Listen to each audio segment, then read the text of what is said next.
Welcome to an oasis in a hectic world.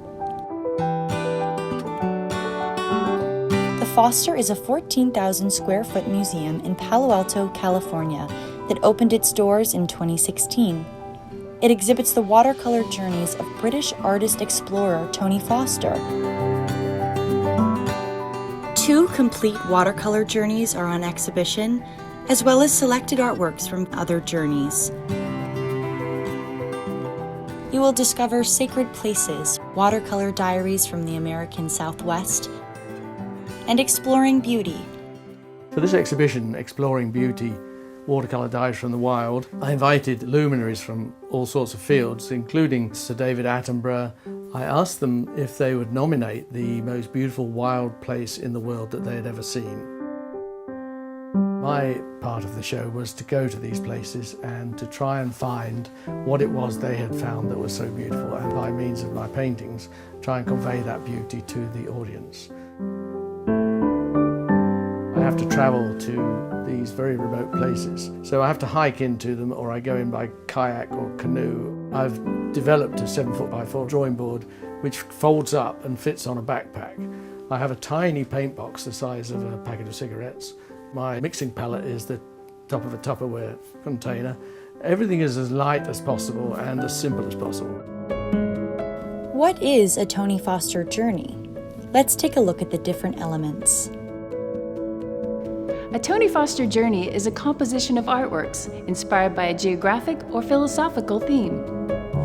Tony has created 18 journeys, consisting of nearly 500 artworks over 40 years.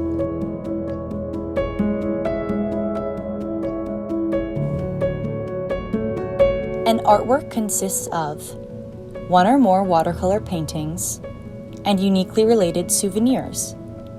Souvenirs often include studies, artifacts, maps, diary excerpts, and talismans. Here is an example of an artwork, and this series of 3 is also an artwork.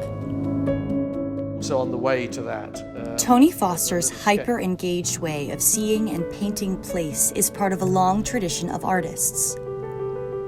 His closest artistic heritage is with 19th century artists such as Thomas Moran and George Catlin, who adventured into the American West to record and make visible the treasures encountered there.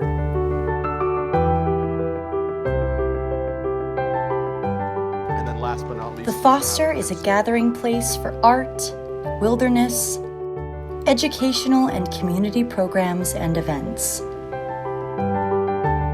We have dynamic online educational content, from conversations with Tony, art lessons, children's programming, to observations by scientist, artist, and nature journalist John Muir Laws.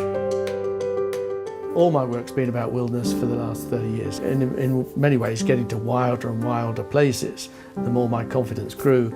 These places are under threat. We can't pretend they aren't. They're very, very fragile. And if my work can be used as a kind of argument to sustain and preserve these places, then that would be a very good thing.